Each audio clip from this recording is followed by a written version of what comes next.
오늘은 고린도전서 마지막 절 16장의 말씀을 보도록 하겠습니다.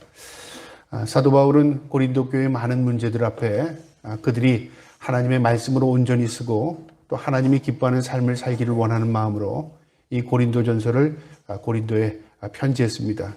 그리고 그들의 문제를 하나하나 지적하면서 하나님 앞에 온전한 믿음으로 서라고 말합니다.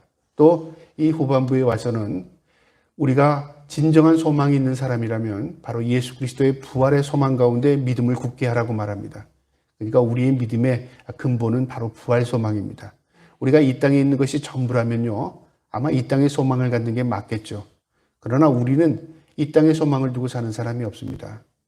성경 전체를 봐도 너희가 세상에 소망을 가져라 그런 말이 없고요. 또 세상에 우리가 세상에서 기쁨을 누리라 그런 말도 없습니다.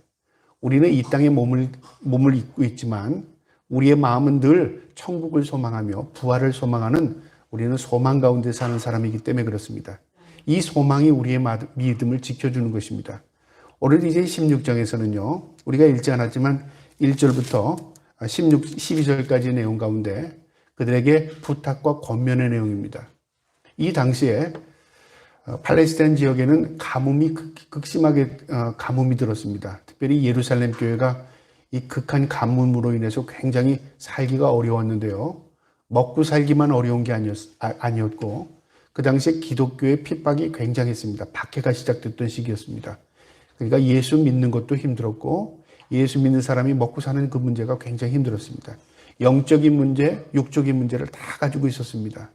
사도 바울이 그런 모습 가운데 그런 소식을 알게 된 이 예루살렘 교회를 위해서요, 자신이 복음을 전하는 곳에 갈 때마다 예루살렘 교회의 상황을 이야기하면서 그들을 위해서 너희가 연보하라고 부탁을 합니다. 그래서 마게도니아 교회에 가서 예루살렘 교회에 대한 내용을 전했을 때 마게도니아 교회도 어려운 상황이었습니다. 우리가 성경을 보면 마게도니아 교회 상황이 어땠냐면요, 그들도 먹을 게 없었습니다. 그런데 그 소식을 듣고 그들이 나누었습니다. 기쁨으로 그들이 헌신을 했어요. 자기들 가지고 있는 것을 나누었습니다. 사도 바울이 거기서 감동을 받습니다.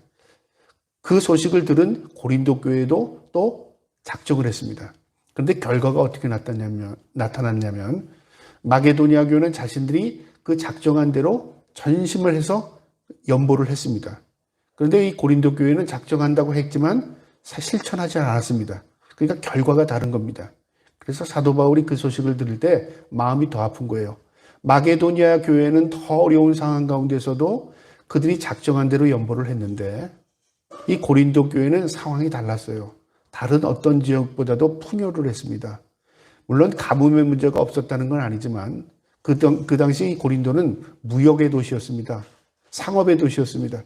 그러니까 장사하는 사람들이 많았기 때문에요, 그래도 다른 지역보다는 비교할 수 없을 정도로 삶이 풍부했습니다. 그런데 이 마게도니아 교회와는 비교할 수 없을 정도로 고린도 교회는 상황이 좋음에서도 불구하고 그들이 작정한 대로 연보하지 않았습니다. 그걸 알게 된 이 사도 바울이요, 오늘 16장 1절에 그들에게 다시 이렇게 권면을 하는 겁니다. 성도들을 위하는 연보에 관하여 내가 갈라디아 교회에게 명한 것 같이 너희도 그렇게 하라. 너희가 갈라디아, 마게도니아 교회에 있는 소식을 너희가 접해서 너희도 소원한 것처럼 그렇게 해라 그 말이죠. 그러면서 어떻게 하느냐, 2절에 이렇게 말합니다. 매주 첫날에 너희가 각 사람의 수입에 따라 모아두어서 내가 갈 때에 연보하지 않게 하라.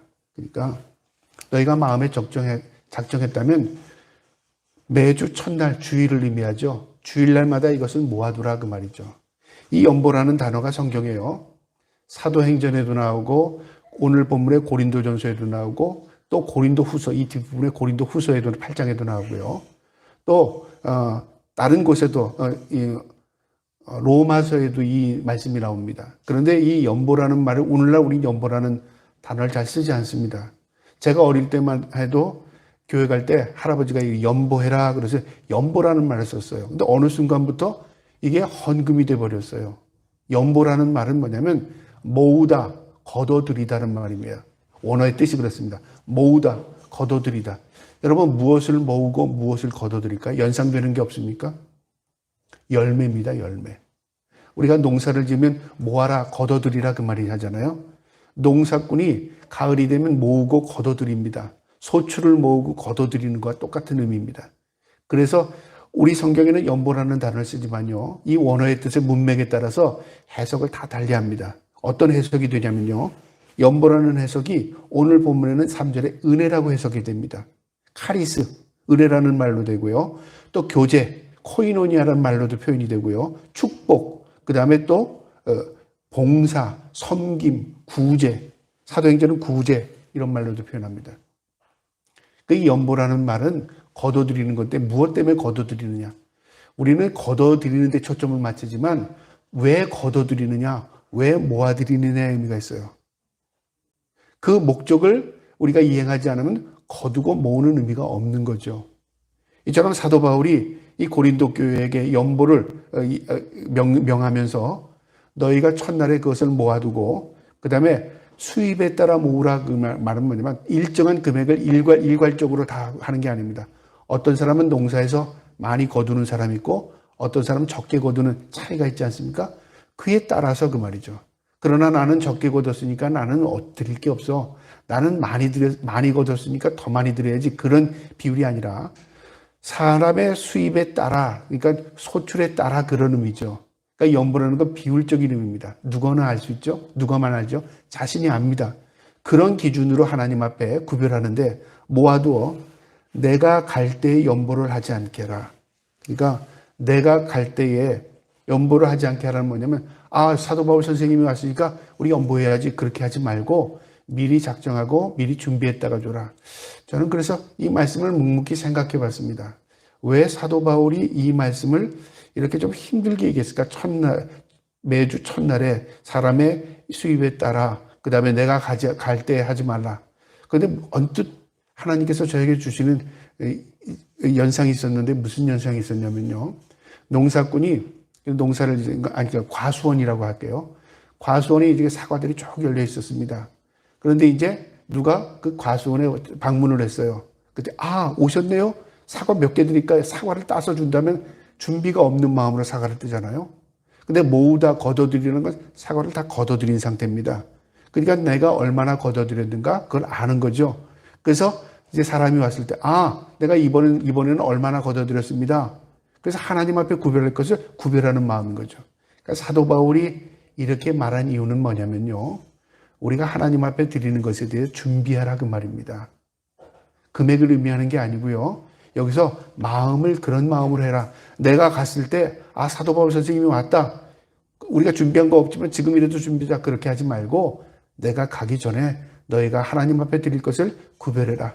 그리고 그것이 모아두었다가 그 다음에 어떻게 쓰냐면요. 예루살렘 교회가 그렇게 어려운 가운데 있는데 나누라 그 말이죠.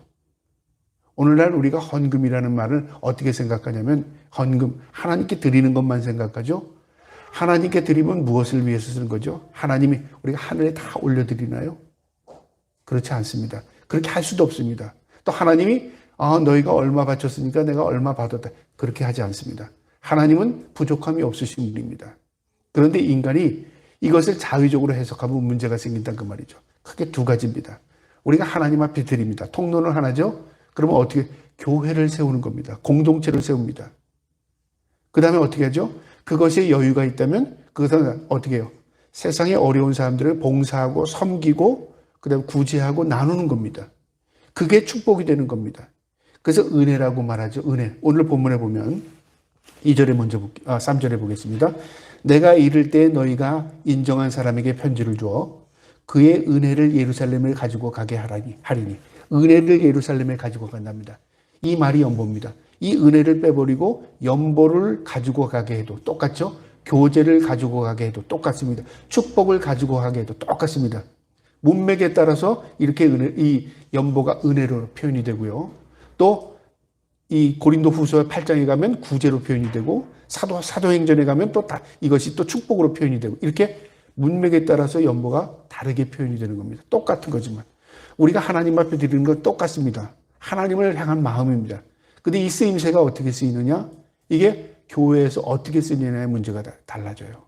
만약에 이것을 땅을 산다, 부동산을 투기한다, 아니면 이것을 다른 곳에 쓴다, 문제가 심각해지는 겁니다. 이 땅에서는 그 문제가 잘 드러나지 않을지 모르지만 하나님 앞에 서면 어떻게 될까요? 하나님 앞에 서면 이 문제가 그냥 넘어가지 않을 것 같아요.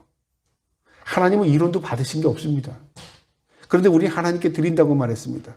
그럼 어떻게 된 거죠? 중간에 어떻게 된 거죠?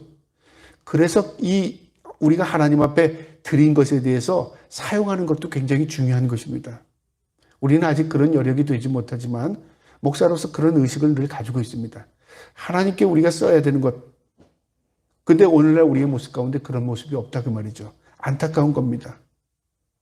이처럼 연보는 뭐냐면요. 하나님께 드린 것입니다. 그래서 하나님이 모은다, 거둬들인다 그 말이죠.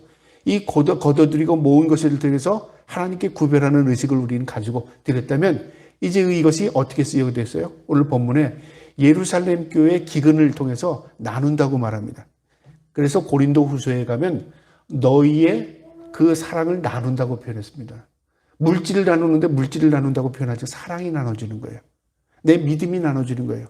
내 축복이 나눠지는 거예요. 나누면 나눌수록 뭐가 되죠? 배가 됩니다. 참 놀라운 겁니다. 세상에 나누어서 배가 되는 거 아무것도 없습니다.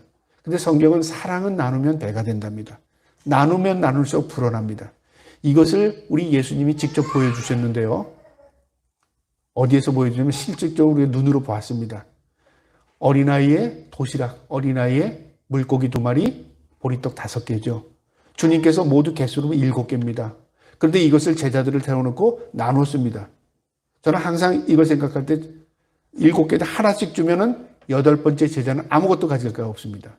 그런데 놀라운 것은 떡, 물고기를 계속 나누는데 예수님의 바구니는 줄지를 않고요. 제자들이 가지고 가는 거 가득 가져갑니다. 12제자까지. 12제자가 또 나누는데 그들이 어디서 퍼간 게 아닙니다. 그 바구니를 계속 나누었더니 계속 늘어나는 겁니다. 언제까지 늘어나냐면 모두가 풍성하게 먹고 남을 정도로 다 나눈 다음에 남았습니다. 이게 예수님께서 보여준 기적이었어요. 우리가 이 기적은 싹 잊어버렸어요. 왜 잊어버렸을까요? 머리로 그게 안 될 것 같은 생각이 드는 거죠. 여러분, 이게 사랑의 기적입니다. 사랑은 나누면 나눌수록요, 점점 늘어나는 역사를 이룹니다. 그래서 사도 바울이 고린도 교회 너희는 말로만 그렇게 했지만 너희가 마게도냐 교회처럼 실천해라.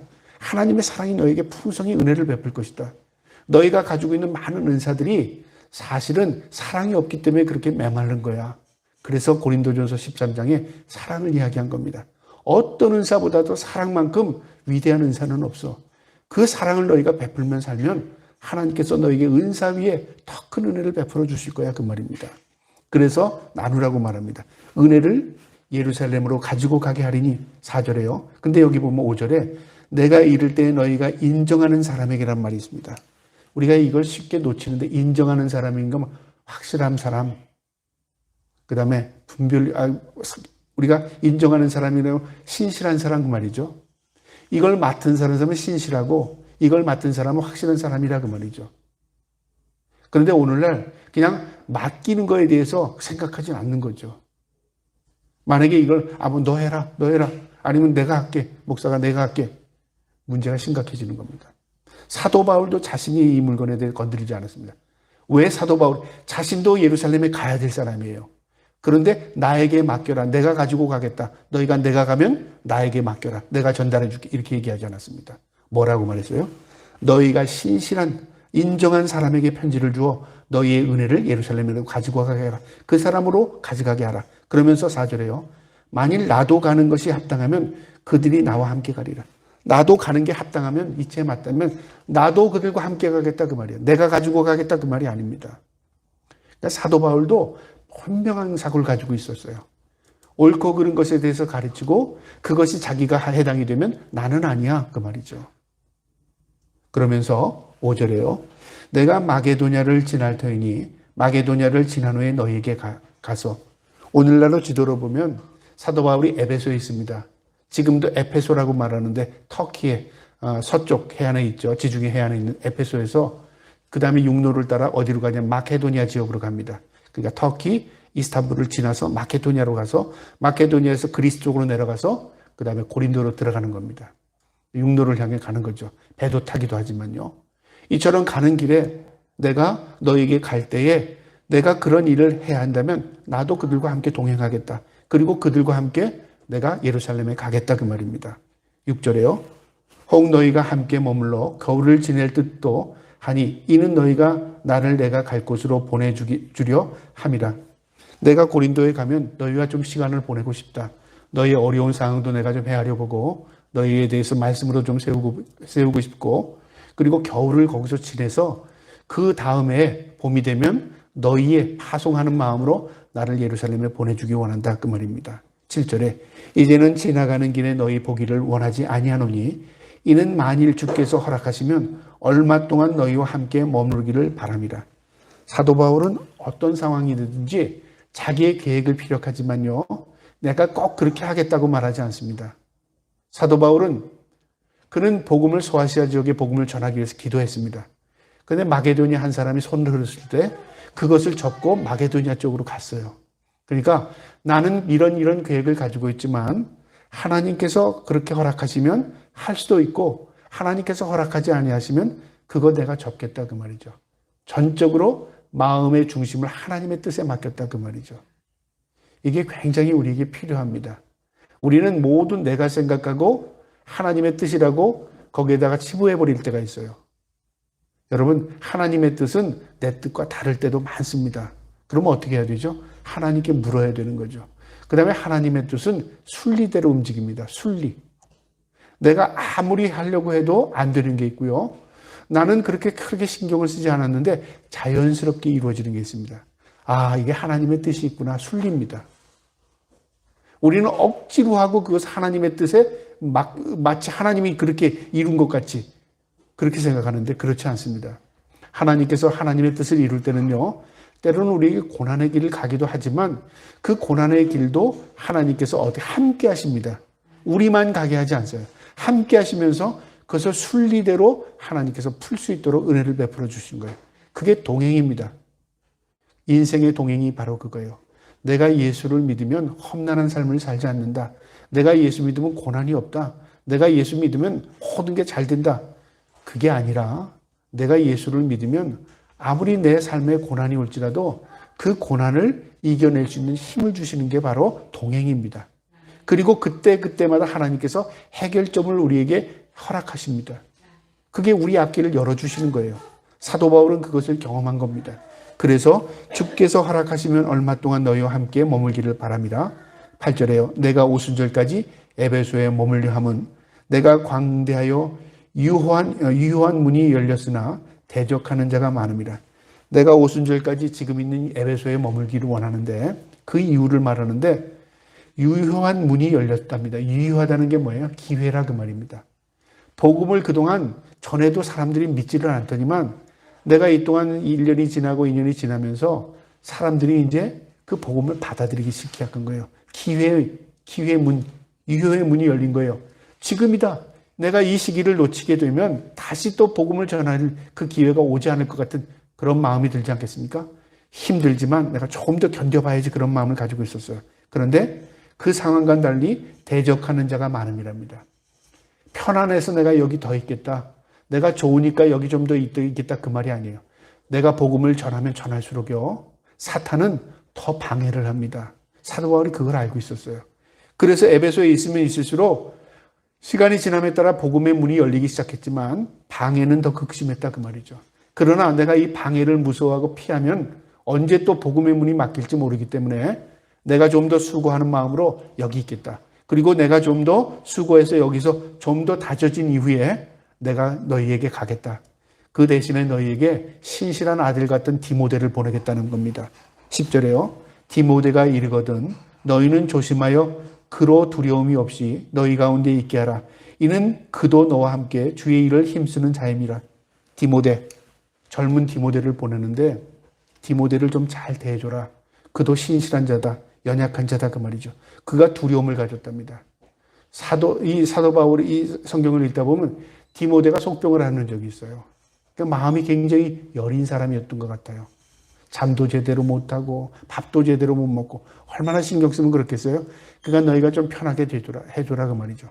고린도 교회 1장을 보면 고린도서에 뭐가 있죠? 나는 아볼로, 나는 게바, 나는 사도 바울, 나는 예수 그리스도. 파가 막 나눠주는 겁니까? 그러니까 속이 편한 게 사람이 아무도 없어요. 이 사람은 날 좋아하고 저 사람은 날 싫어하고 또 저 사람은 또 저쪽 좋아하고 이러다 보니까 사람끼리 서로 마음이 막 나눠진 겁니다. 좀 사람을 좀 편하게 대해줘라. 신실한 주의 종을 좀 편하게 대해줘라. 그렇게 말하는 겁니다. 그러면서 11절에요. 그러므로 누구든지 그를 멸시하지 말고 평안히 보내어 내게로 오게 하라. 그는 그의 형제들과 함께 오기를 기다리노라. 너희가 그들을 이 디모데를 잘 대해줘서 그가 편안한 마음으로 할 수 있도록 해라. 그 다음에 12절에요. 형제 아볼로에 대하여는 그에게 형제들과 함께 너희에게 가라고 내가 많이 권하였으되 지금은 갈 뜻이 전혀 없으나 기회가 있으면 가리라. 이 사도 바울이 고린도 교회에 심었고 물을 줍고 그 다음에 물을 준 사람 이 아볼로죠. 가르치고 목회자입니다. 근데 이 아볼로가 에베소에 와 있었어요. 근데 사도 바울이 권면했던 것 같은데 내가 지금 여기 있으니까 당신이 이 고린도 교회 가서 목회를 좀 하시오. 고린도 교회 가서 좀 수고하고 그들을 좀 세워주세요. 그랬더니 아볼로가 안 가는 것 같아요. 보세요. 너희가 가라고 내가 많이 권하였을 때 형제들과 함께 너희에게 가라고 많이 권했답니다. 그런데 지금은 갈 뜻이 전혀 없으나 아볼로가 상처를 입은 것 같아요. 어떤 상처인지 구체적으로 알지 못하지만 누구는 아볼로다, 누구는 게바다, 누구는 바울이다, 예수 그리스도 그러니까 마음이 편하지 않은 거죠. 우리는 때로는 그렇잖아요. 내 편을 만들려고 상대를 모략할 때가 있잖아요. 목회자도 그런 사람들이 있습니다. 내게 관심을 끌기 위해서 다른 사람을 어떻게 하냐면 짓누를 때가 있어요. 근데 사도 바울은 어떻게 하죠? 아볼로 가라 그 말이죠. 그런데 아볼로가 상처를 입고 안 간다고 그러는 거예요. 그러니까 너희가 좀 기도해라. 그리고 기회가 있으면 그가 가겠다 그 말이죠. 사도 바울의 중심은 복음이었습니다. 사람이 아니었어요. 누구든 복음을 세운다면 나는 그것으로 족하다고 생각한 사람이에요. 이제 마지막 13절부터는 이제 안부를 하면서 사람의 이름들을 거론하는데 먼저 13절에 깨어 믿음에 굳게 서서 남자답게 강건하라. 여기 깨어 굳게 서랍니다. 고린도 교회를 말하는 거죠. 너희가 믿음에 굳게 서랍니다. 흔들리지 말라 그 말이죠. 흔들리지 않으려면 어떻게 해야 돼요? 뿌리가 견고해야 합니다. 그래서 남자라는 말을 표현데 남자는 강건하고 여자는 약합니까? 여기서 말하는 그런 의미가 아니라 남자의 책임감을 의미하는 겁니다. 강건하게 하라. 굳건하게 해라. 성장해라 그 말이죠. 뿌리를 좀 깊이 내려서 흔들리지 말고 굳건히 서고 성장해라. 믿음이 성장이 없으면 어떻게 될까요? 오늘 서 있다가 내일 쓰러지고 또 모레 또 세우려고 열심히 노력해서 믿음이 섰다가 또 얼마 지나고 또 넘어지고 섰다 넘어졌다 하면요. 뿌리가 생기질 않습니다. 겉모양은 서 있는 것 같지만 생명력이 없다 그 말이죠. 비록 나무가 작지만 뿌리가 강건하면요. 어떤 비바람에도 흔들리지 않습니다. 믿음이 그렇습니다. 믿음은 우리는 드러내는 것만 중요시 생각하잖아요. 나무를 보면 알아요. 진짜 뿌리가 깊은 나무는요. 높지 않습니다. 우리가 바위에 서 있는 우리 그 천년송 같은 거 보면 아주 작거든요. 근데 그 천년송의 뿌리가 바위를 타고 들어갑니다. 그래서 흔들리질 않습니다. 어떤 폭풍에도. 우리의 믿음이 견고히 있으면 예수 그리스도의 반석이라고 그러잖아요. 믿음의 반석이랍니다. 믿음이 견고히 있으면 어떤 세상 풍파에도 흔들리지 않습니다. 너희가 그런 믿음으로 성장해라 그 말이죠. 그 바위를 뚫고 들어가려면 어떻게 해야 되죠? 견고해야 되죠. 강인해야 되죠. 고난이 있죠. 여러분 부드러운 흙에 뿌리가 내리지만 그 부드러운 흙이 결국 비가 되고 창수가 지면 흙도 흐트러지지만 나무도 쉽게 쓰러집니다. 그러나 바위 위에 선 이 나무는요. 웬간에서 흔들리지 않습니다. 이처럼 우리의 믿음이 예수 그리스도의 반석에 굳건히 서면요. 결국 어떤 시련에도 어떤 어려움에도 넘어가지 않습니다. 가정도 마찬가지입니다. 왜 이렇게 살기가 어려워? 그건 뭐냐면 그 어려운 삶으로 가정을 세우고 있다는 겁니다. 그런데 반대로 아이고 내가 어려워서 못 살겠어. 이건 뭐죠? 허물자 그 말이죠. 상황은 똑같은데 의식이 다르죠? 왜 이렇게 어려워? 어렵지만 내가 그 어려움을 극복하겠다는 마음과 어려워서 내가 이거 도저히 못 살겠다는 마음과는 차이가 완전히 다른 겁니다. 여러분 세상이 그렇게 녹록하지 않습니다. 모든 게 쉽지가 않습니다. 우리가 모든 세상에서 행복을 추구하다 보면 어떤 마음을 갖게 되죠? 환경이 나를 행복하게 만들 것이라고 착각합니다. 그러나 이 환경이 우리에게 행복을 만들어주는 게 아니라 의식을 강하게 하고 우리가 분명한 의식을 가지고 살면 삶이 우리를 어떻게 윤택하게 만들고요. 삶을 통해서 그 어떠한 상황 가운데서 또 우리가 기쁨과 즐거움을 가질 수 있는 겁니다. 의식이 중요한 거라 그 말입니다. 사도 바울이 이 고린도 교회에게 그렇게 말한 겁니다. 너희가 굳게 믿음 안에 서서 그 다음에 두 번째 권면은요. 14절에 너희 모든 일을 사랑으로 행하랍니다. 사도 바울이 고린도전서 13장에 사랑을 이렇게 길게 설명을 한 이유는 뭐냐면요. 사랑이 가장 귀한 거기 때문에 그렇습니다. 하나님의 사랑, 예수 그리스도의 사랑 다 사랑이잖아요.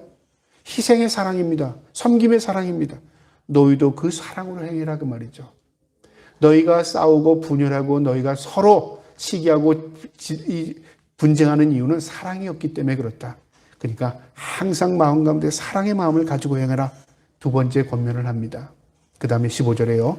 형제들아 스데바나의 집은 곧 아가의 첫 열매요 또 성도 섬기기로 작정한 줄을 너희가 아는지라 내가 너희를 권하노니 이 고린도 교회가 세워진 게 스데바나가 첫 열매였답니다.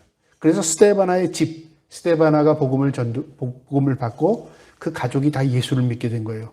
그러니까 초대교회 이 교회의 형성은 가정을 통해서 이루어졌습니다. 어떤 건물이 아니었어요.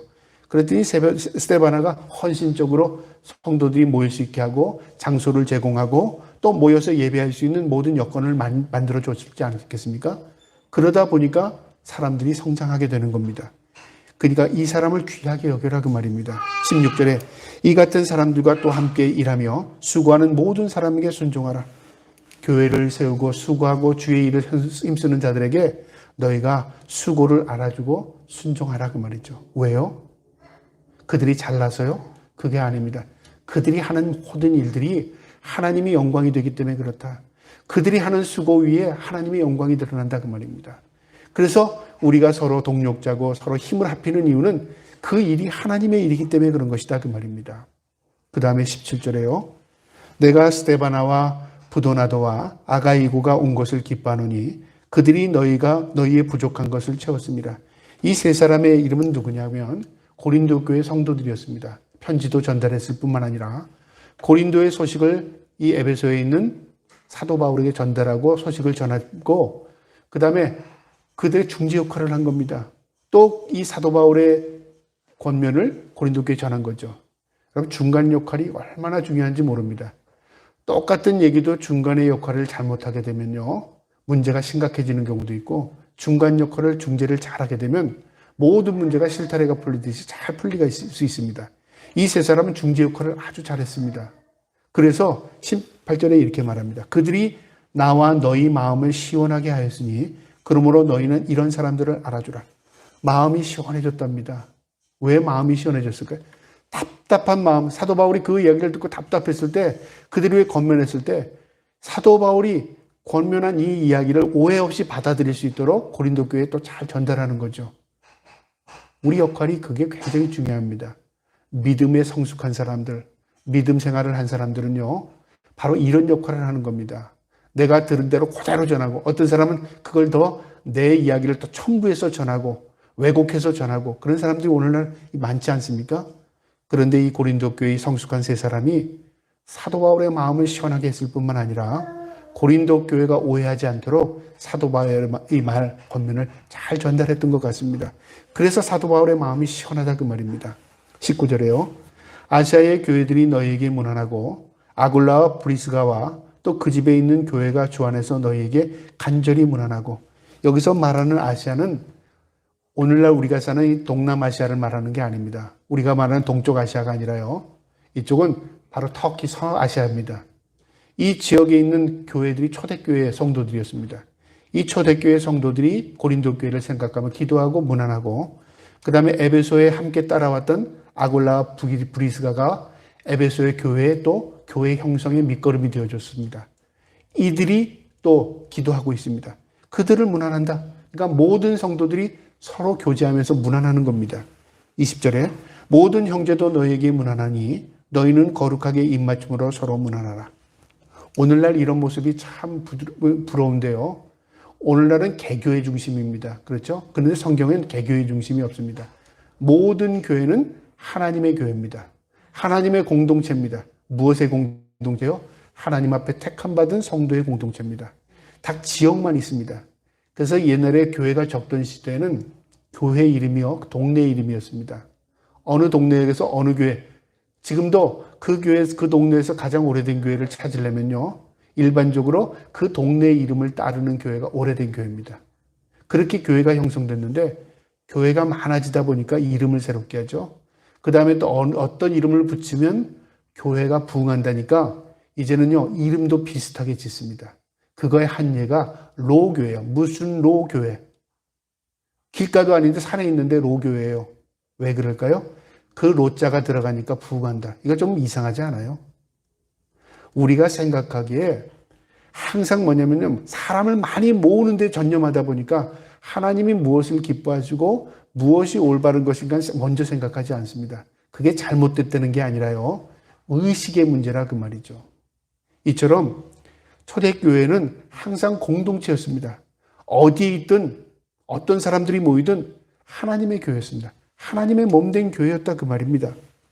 그래서 항상 서로가 서로를 돌보고 안부하고 어려움을 서로 나누는 공동체였습니다. 21절에요. 친필로 너희에게 문안하노니 21절에 만일 누구든지 주를 사랑하지 아니하면 저주를 받을지어다. 우리 주여 오시옵소서.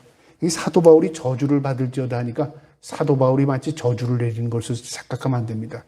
이게 무슨 양면성입니다. 우리가 하나님의 은혜와 축복을 받지 않으면 그게 역설적으로 저주가 될 수 있다고 말이죠.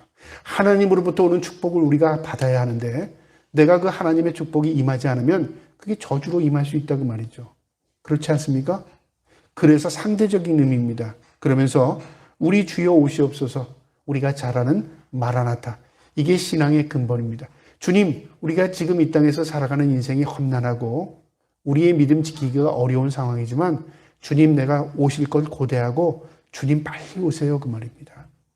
그러니까 신앙을 지키는 겁니다. 힘들고 어렵지만 주님 빨리 오세요 그 말입니다. 이 당시의 상황은요, 우리가 상상하지 못하는 상황이었어요. 그 당시에 일부 지역에서는 예수 믿는 게 발각되면 사형이었습니다. 그리고 예수 믿는 사람들을 별로 좋아하지 않았습니다. 그리고 예수 믿는 사람들 때문에 우리가 고난을 당한다고 이 로마에서는 그런 소문이 들었어요. 그래서 로마가 이 네로 때 이 로마가 불이 타지 않습니까? 그 불이 누가 질렀나? 다 기독교인이 불을 질렀다고 얘기한 거예요. 그리고 기독교인들이 성찬식을 하는 게 다 피해 제사라고 사람들이 오해를 한 거예요. 그러니까 오늘날처럼 이런 상황에서 예수를 믿은 게 아닌 성도들입니다.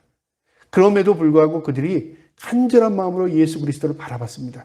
주님 빨리 오세요. 우리 믿음 지키고 있는 거 참 힘들지만 내가 주님 오실 걸 믿고 기다립니다. 마라나타. 그래서 신앙이 마라나타의 신앙이 되면요, 어떤 어려움 힘든 것도 극복할 수 있습니다.